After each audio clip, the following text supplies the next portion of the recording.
alunos da Escola Doutor Ubirajara Índio do Ceará. Eu espero que vocês estejam bem, se cuidando e cuidando dos seus.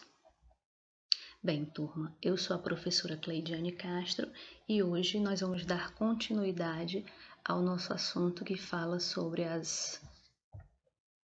expansão marítima europeia, iniciada no século XV e que percorreu também aí por todo o século XVI, não é isso? Bom, galerinha, para ser mais precisa, né, hoje nós vamos falar basicamente do processo de revolução comercial e do metalismo, certo? Esse processo de revolução comercial e metalismo, ele vai surgir justamente por conta dessas expansões marítimas que ocorreram no continente europeu. E que na aula passada eu expliquei para vocês que os pioneiros nesse processo seria justamente Portugal, né? E posteriormente a Espanha, certo? Então, Portugal e Espanha, né? Portugal durante o século XV e a Espanha no final do século XV e início do século XVI, tá bom? E no decorrer do século XVI, nós vamos perceber que outras nações, né, europeias, eles também conseguem se tornar nações unificadas, né? E a partir daí, dessa unificação, eles também vão correr atrás desse processo de grandes navegações, né? Vão correr atrás de dinheiro, digamos assim, por conta dessas grandes navegações. Certo, professora, mas assim, o que foi essa revolução comercial? Bom, turma, primeiro a gente precisa entender o seguinte, certo? Que o comércio que existia no continente europeu, ele praticamente desapareceu durante a Alta Idade Média, certo? Ou seja, esse comércio, ele deixou de existir praticamente entre os séculos 5 e 10, do período que nós vamos chamar de Idade Média, certo? Isso se deu justamente por causa daquele processo de ruralização da sociedade, ou seja, por conta da formação dos feudos que nós já trabalhamos em aulas anteriores, não é isso? E aí o que é que nós vamos perceber? Com o aumento populacional, com o aumento geográfico e também com as cruzadas, né, que nós também já falamos nas aulas passadas, que foram as cruzadas eles foram expedições militares de caráter religioso que tinha como objetivo expulsar os árabes da região ali de Jerusalém, não é isso? Bom, pessoal, alguns historiadores vão dizer que o real sentido, né, das cruzadas ia ser justamente tentar diminuir um pouco da população europeia que estava crescendo bastante naquela época, né? E a partir dali também encontrar novos territórios e quem sabe até para a Igreja Católica da época conseguir também novos cristãos, né? Converter novos cristãos. Então, a partir da Baixa Idade Média, que vai do século XI ao século XV, nós vamos ver surgir o reavivamento desse comércio, que ficou esquecido lá atrás, né? E esse reavivamento ele vai acontecer justamente, como eu estava explicando, por conta dessas cruzadas. Então, essas cruzadas fez com que muitos produtos vindos de fora do continente europeu, eles passassem a circular aí dentro da Europa, né? Ok, professor, então houve um reavivamento do comércio. Isso seria essa revolução comercial? Na verdade, não, né? Quando a gente fala em revolução na história, essa palavra revolução, dentro da história, ela vai significar mudança, né? Uma mudança drástica que vai acontecer. Então, o que que nós vamos perceber, certo? Essa revolução comercial, ela vai ser basicamente um intercâmbio comercial. Não sei nem se eu posso usar essa palavra, mas para que vocês entendam, o que é que nós vamos perceber? O comércio ele vai mudar drasticamente, né? Antes nós tínhamos um comércio interno, agora a gente vai passar a ter um comércio mundial, digamos assim. E esse comércio mundial ele vai ter os seus primeiros passos a partir de 1492, não é isso? Com as expedições comandadas aí por Cristóvão Colombo, que navegava, né, a mando dos reis Fernando e da rainha Isabel, que eram reis da Espanha, certo? Então esse vai ser o primeiro passo. Um outro passo também muito importante para essa revolução comercial vai acontecer quando Vasco da Gama ele consegue chegar às Índias em 1498. Não é isso? Então, o que é que nós vamos perceber? A partir desse momento, a partir do momento em que Cristóvão Colombo ele sai em 1492 do porto de Lisboa e sai navegando, tentando encontrar uma outra rota alternativa para chegar às Índias, e ele acaba encontrando um novo território, né, que seria posteriormente aí o continente americano. Não é isso? E o outro fator interessante que eu falei vai ser justamente a chegada dos portugueses na Índia, né? Então, os portugueses já tinham chegado à África, agora finalmente conseguiram chegar à Índia. Então, nós vamos perceber que a partir desses momentos, desses dois grandes primeiros passos, nós vamos perceber que a população europeia, que a sociedade europeia, ela passa a ter contato com outros povos, né? E o comércio europeu, a partir daí, ele passa também a circular entre os oceanos Atlântico, Índico e Pacífico. Então, a partir daí nós vamos perceber, certo, que essa circulação dessas mercadorias pelos oceanos Atlânticos, Índicos e Pacíficos faz com que um maior número de mercadoria ele circule agora não apenas dentro do continente europeu, mas por todo o mundo, né? E as tão sonhadas especiarias, elas passam a ganhar cada vez mais importância. Mas agora nós não vamos ter apenas as especiarias, o cravo, a canela, a pimenta, a noz moscada. Agora nós vamos ter também outros produtos circulando dentro do continente europeu e por todo o mundo, né? E que produtos são esses? Produtos como, por exemplo, a cana-de-açúcar, que é de origem asiática, né? Então a cana-de-açúcar ela passa a circular pelo mundo e chega até o Brasil a partir de 1532, não é isso? Um outro produto também que nós vamos ter circulando aí vai ser o café, que é originário da Etiópia. Então percebam, turma, que esse processo de revolução comercial que eu citei vai ser justamente essa troca mundial de mercadorias, esse fluxo intenso de mercadorias que vai ser comercializada por todo mundo, não é isso? E outros produtos como batata, tomate, mamão, né? O próprio tabaco que passou a ser também muito importante porque era usado aí na África para trocar por africanos escravizados, que seria comercializado dentro do continente europeu. Então, foram produtos que foram ganhando força e circulação, como eu havia falado, certo? Então percebam, turma, que graças às navegações, né, produtos de todo tipo passaram aí a atravessar os oceanos, provocando assim essa circulação não só de mercadoria como também monetária, né? Então o dinheiro ele também passa a circular agora mundialmente, certo? E esse processo todo é que nós vamos chamar de revolução comercial, tá bom? Então, turma, essa expansão do comércio, ela vai formar no século XVI um conjunto de princípios e vai ser conhecido como mercantilismo, certo?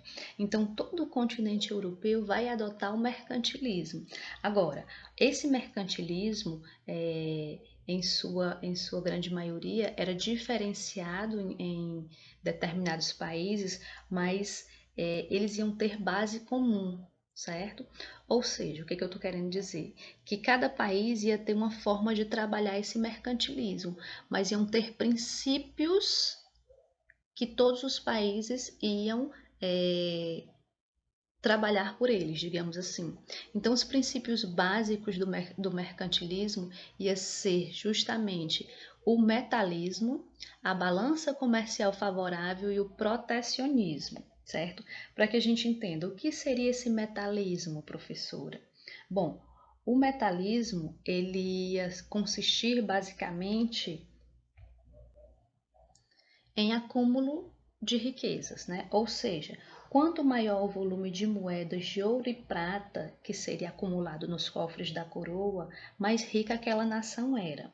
Então, os cofres tinham que ter aí muito ouro e prata, muitas moedas de ouro e prata, para que aquele país fosse rico e poderoso, certo? Então, isso aí seria o princípio básico do metalismo.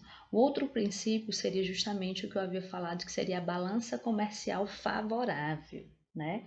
Então, o que seria isso? Bom, o dinheiro ganho, ele tinha que ser o dinheiro ganho com as exportações, ele tinha que ser maior do que o dinheiro gasto com as importações. Ou seja, tinha-se que vender mais, né, exportar mais, vender mais para fora do que comprar, do que importar produtos. Porque a partir do momento que eu vendo, eu lucro. Quando eu compro, eu perco, né? Então seria isso, certo? Manter a balança comercial favorável, vender mais do que comprar, beleza? Política protecionista consistia no seguinte, pessoal, essa política protecionista consistia na prática de cobrar altas taxas de impostos, certo, a produtos que vinham de outros países. Então, esses impostos faziam com que esses produtos vindos de fora do país ficassem mais caros e a população local preferiria a partir daí comprar os produtos nacionais, né? Os produtos do próprio, fabricado no próprio país, ok? E por fim, mas não menos importante, nós vamos ter o Pacto Colonial. Para que vocês entendam, certo? Esse processo de grandes navegações que eu citei anteriormente, né, que fez surgir esse comércio, esse fluxo comercial intenso, fez com que também Portugal, por exemplo, e Espanha, eles se tornassem verdadeiros impérios, certo? Porque eles dominaram outras regiões, como a África, a Ásia e a América, né? Fundando colônias nesses locais, certo? E aí o que nós vamos perceber? Esse pacto colonial, ele vai ser basicamente o seguinte, vai ser um conjunto de medidas que vai ser imposta pelas metrópoles, perdão, né? A metrópole vai impor às colônias aí um conjunto de medidas e essas medidas vai fazer com que essas metrópoles, elas transformem essas colônias em economias complementares, né? Bom, para que vocês entendam, turma, observem aí essa imagem, certo? Nós vamos ter pacto colonial, certo? Esse pacto colonial acontecia entre quem? Acontecia entre a metrópole, que era o país que dominava, e a colônia, que era o país conquistado. Aí eu posso usar para vocês como exemplo Portugal e Brasil. Portugal era a metrópole, o Brasil era a colônia, certo? E aí o que vai acontecer? E aí o que vai acontecer, certo? A metrópole, por exemplo, ela produzia os produtos manufaturados. Professor, o que vai ser uma manufatura? Bom, manufatura vai ser uma espécie de fábrica, de indústria, certo? Onde o que se era produzido nessa fábrica era feito de forma manual, por isso o nome manufatura. Então, as metrópoles, elas produziam, fabricavam determinados produtos. Esses produtos eram levados para colônias e vendidos nessas colônias. Um detalhe interessante, turma, é que as colônias, elas eram proibidas de criar manufaturas, certo? Justamente para que elas pudessem comprar esses produtos que eram fabricados pela metrópole. Pronto, metrópole vendia os produtos manufaturados para a colônia e qual era a obrigação da colônia? A colônia ela tinha como obrigação, né, fornecer para essas metrópoles gêneros tropicais, como por exemplo no caso do Brasil, nos primeiros anos de colonialismo, seria o açúcar, não é isso? Gêneros tropicais, não apenas o açúcar, mas também como frutas e assim por diante. certo? E também metais preciosos. Então, percebam que a colônia ela só tinha obrigações e direitos eram poucos. Então, a principal obrigação da colônia era se tornar uma economia complementar, ou seja, enriquecer a metrópole, ok? E aí, como eu havia falado para vocês, turma, esse processo de grandes navegações fez com que Portugal se tornasse aí um império ultramarino, né? Ou seja, para defender aí as suas colônias, o seu comércio, digamos assim, Portugal ele foi obrigado, eu não vou nem usar esse termo, mas teve a ideia de forma de proteção e até mesmo como uma forma de facilitar a venda dessas mercadorias, Portugal teve a ideia de criar entrepostos comerciais, né? Então, Portugal construiu pontos comerciais e feitorias tanto na América do Sul como na África e na Ásia, certo? Já na segunda metade do século XVI, a gente vai perceber que os portugueses já haviam criado mais de 50 fortes e feitorias na rota que ficava entre a África até o Japão, tá bom? Esse domínio português aí na costa do Atlântico, indo pelo Oceano Índico e Pacífico, vai durar aproximadamente um século. E aí percebam, turma, que como essa ideia de grandes navegações estava dando certo, estava gerando riquezas e lucros tanto para Portugal como para a Espanha, outras nações também saíram aí posteriormente nessa busca por esse processo de grandes navegações. Então, nações como Inglaterra, França e Holanda, que tiveram aí o seu processo de unificação territorial mais tardia, né, no decorrer do século XVI, eles correram atrás do prejuízo. E aí colocaram aquele Tratado de Tordesilhas em xeque, né, aquele acordo entre Portugal e Espanha em xeque. E nós vamos perceber que os territórios que já eram dominados pelos portugueses e pelos espanhóis, eles vão passar a ser invadidos por essas nações, né? Pela Inglaterra, França e Holanda, tá bom? Que vão, a partir desse momento, certo, buscar essas riquezas aí que tanto a África, a Ásia e a América ofereciam, né? Mas que eles se sentiram desprezados a partir do acordo que nós vamos chamar de Tratado de Tordesilhas. Então percebam que no começo do século XVI, expedições francesas, por exemplo, já haviam chegado no litoral do Brasil, né, do atual Brasil. Mesmo aí com as feitorias, os fortes que foram criados pelos portugueses e com a patrulha que era feita na costa atlântica do Brasil, os franceses eles conseguiram chegar no território brasileiro, certo? Então conseguiram adentrar o território brasileiro, pegar o pau-brasil e levar para a Europa para comercializar lá, certo? E aí os franceses gostaram dessa dinâmica, né? Gostaram tanto que em 1555 fundaram aí uma colônia da Baía de Guanabara, né? Que eles passaram a chamar de França Antártica. Porém, turma, houve um fator que facilitou muito aí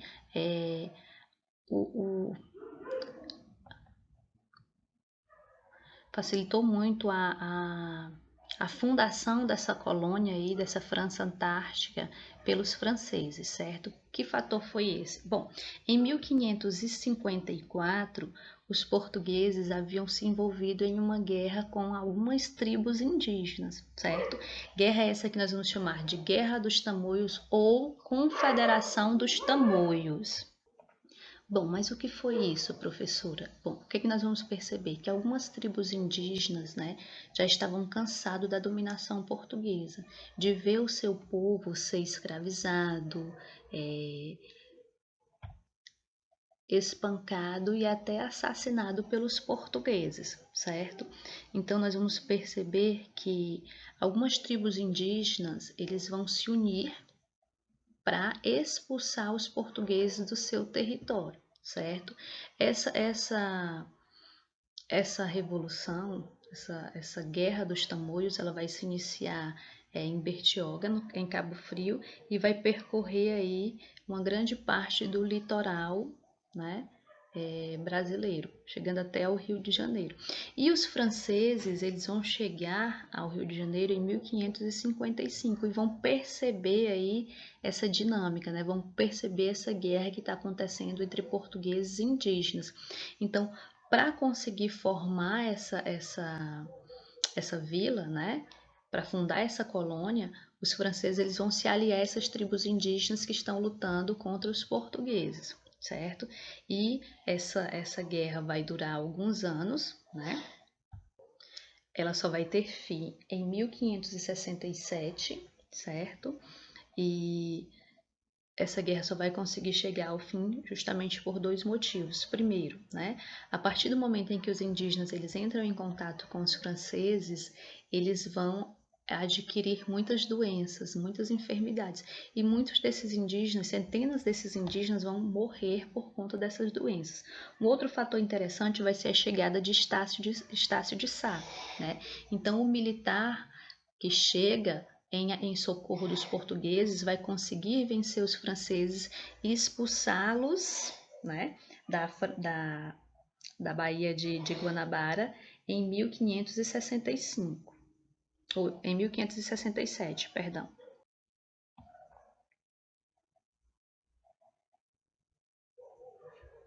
Porém, em 1512, né, 1612, perdão, os franceses eles retornam novamente ao Brasil e conseguem fundar uma nova colônia que seria a França Equinocial. Essa colônia ela vai ser fundada onde atualmente é o Maranhão, ok? E ainda nessa vibe de conquista e de colonização, nós vamos perceber que o francês Jacques Cartier chega ao Rio São Lourenço por volta de 1535, onde hoje atualmente é o Canadá, certo?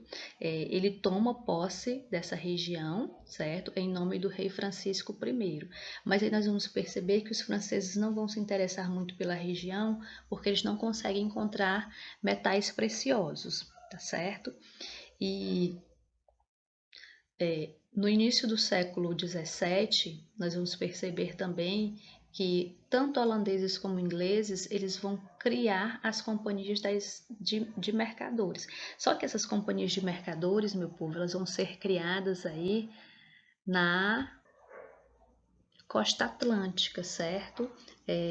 Naquele caminho onde os portugueses contornavam o Cabo da Boa Esperança na África para chegar à Índia. Aí nós vamos perceber que o poderio português ele já enfraqueceu bastante, né? E tanto a Inglaterra como a Holanda eles vêm crescendo no mercado porque eles tiveram uma ideia que nunca havia passado pela cabeça dos portugueses, que eram empresas comerciais, né? Compostas aí por acionistas, onde os recursos recolhidos, né, financiavam aí expedições pelo mundo e o lucro das viagens era dividido entre os acionistas, que reinvestia esse dinheiro em navios, cais e armazéns próprios, ok? E aí nós vamos perceber que nós vamos ter grandes duas companhias das Índias. Nós vamos ter a Companhia das Índias Orientais, fundada em 1600 pelos ingleses, e a Companhia das Índias, a Companhia das Índias Ocidentais. Então, a Companhia das Índias Orientais, fundada aí pelos ingleses, e a Companhia das Índias Ocidentais, fundada pelos holandeses, certo? Eu coloquei orientais duas vezes, mas é ocidentais, ok? Bom, então, turma, esse processo de grandes navegações, esse processo de navegações, de expansão de seus territórios faz com que em 1607, certo, um grupo de ingleses eles consigam ocupar aí na América do Norte territórios indígenas, certo, e fundem aí a cidade de Jamestown, onde atualmente se encontra o estado da Virgínia. Então a formação de Jamestown teria sido aí uma das primeiras vilas, né, das primeiras colônias fundadas aí pelos ingleses na América do Norte.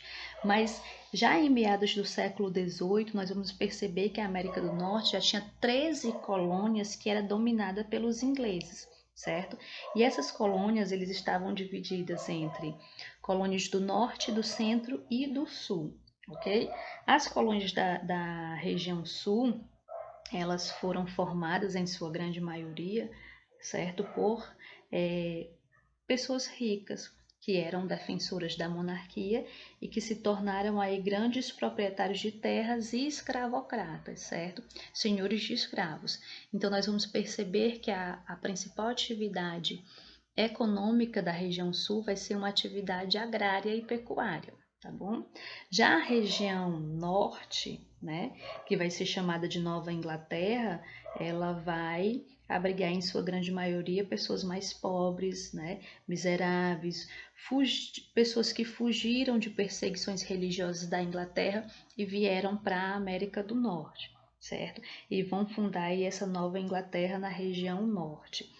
E nós vamos perceber que uma das principais atividades econômicas das colônias do norte vai ser justamente o comércio, em especial o comércio triangular, certo? O que seria esse comércio triangular, professora? Bom, esse comércio funciona com 3 bases, ok? E essa primeira base vai ser justamente as colônias do norte, que vão aí comprar açúcar e melaço, vão transformar essa matéria-prima em rum. Esse rum vai ser levado para a África e trocado por escravos, certo? Que são trazidos novamente para a para as colônias do norte, e nas colônias do norte esse escravo vai ser levado para a colônia do sul para ser comercializado lá, certo? Para ser vendido nas colônias do sul. Por isso um comércio triangular, tá bom? Bom, turma, essa foi a nossa aula de hoje. Eu espero que vocês tenham gostado. Fiquem com Deus e até a nossa próxima aula.